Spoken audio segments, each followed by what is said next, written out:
Alright, looks like we're live. Happy Tuesday, everyone. So today's topic, the impact of static static stretching on strength gains and power.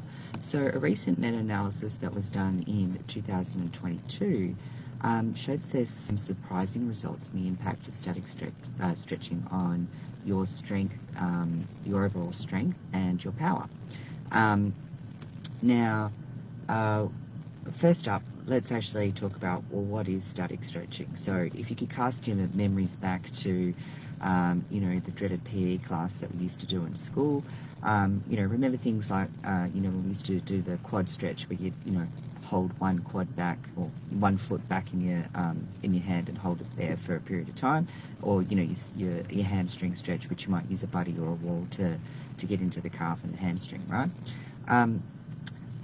And that differs obviously as opposed to the arm swings and other dynamic movements that you used to do as part of your warm-up. So that's right, like basically a static stretch is essentially a stretch where you get into a position and you hold it for at least 15 seconds. And it's usually a position that's slightly beyond your usual range of motion, right? And so that's what a static stretch is. Anyway, the two findings from the meta-analysis was that for those conducting static stretches before lifting weights, they lost strength and power gains in comparison to those who did not stretch. Now we're talking about people who are trained as well, so they obviously knew what they were doing in the gym and had some experience in terms of weightlifting, right? Now the study was actually conducted in over 8 weeks. So what happened as well is that these strength and power gains diminished over a period of time. And those who stretched before lifting, they sort of still increased their strength, right, because of their programming, but they only increased by about 27% as opposed to the group who did no stretching, and they increased their strength by 36%. So it's quite a significant difference, right, in between the two groups.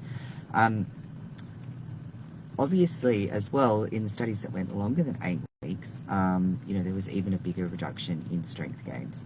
So stretching after a workout, though, between sets or on non-lifting days, didn't seem to affect the actual strength or power gains, although, the studies on this subject are a little bit scarce. And two, the other finding was that participants who did static stretching as their only form of exercise, who were otherwise sedentary or had no sort of prior history to the study of doing consistent exercise, actually actually increased their strength. So what that tells us, right, is that, there's multiple studies that show this as well, is that any form of exercise, whether that be walking or lifting or stretching, is associated with a lower risk of dying, and some increases in strength and health and fitness, right? So it makes sense that a program that's designed to improve flexibility would also improve strength, so long as the participants start, at a low enough baseline. Now, that means then as well that when someone starts an exercise program, that basically anything does everything. And so if you don't currently exercise regularly and you'd like to, but the thought of getting to the gym is just that little bit too daunting, then just start with some basic stretches. If you did that 5 to 10 minutes every day, you'll be amazed at how quickly you'll actually adapt and get a little bit stronger and a little bit more flexible, right? And then, of course, stretching provides a lot of other health benefits, and stylized stretching, such as yin yoga, can actually even help us regulate our heartbeat or our heart rate, and also our central nervous system, right? So it can be really good for a mindfulness piece as well. Of course, there's also multiple forms of stretching as well, so that wasn't really covered in the settings of the study as well. You had you've got things like other forms of PNF stretching, you've got ballistic stretching, you've got dynamic stretching and other mobility work, right? And there hasn't been enough evidence to suggest that impacts your strength gains. So we're not saying don't stretch, it's just more static stretching before lifting might not help you with strength and power if that's something that you're seeking to actually progress in your weightlifting regime. So yeah, some interesting finds there.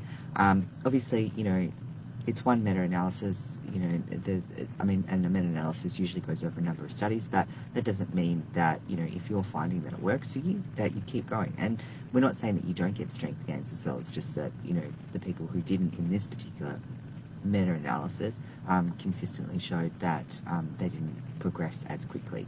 So yeah, I guess the other question to you is, do you stretch regularly? And if so, what type of stretches do you do? I don't stretch as much as I would like to. I do enjoy yin yoga when I can get around to it, but unfortunately my training regime doesn't quite allow me that at the moment. And I do try and stretch a little bit after training where that time permits as well, and obviously do a lot of mobility work before doing some big lifts, particularly squats and all that sort of stuff. So let me know in the comments what type of stretching you're doing, what sort of stretching you'd like to do. And don't forget as well that in these groups there's also some access to free yin yoga videos as well if you're looking for something to get started in stretching, and also a way to add a different piece of mindfulness and well-being in. Alright, let me know in the comments how you go.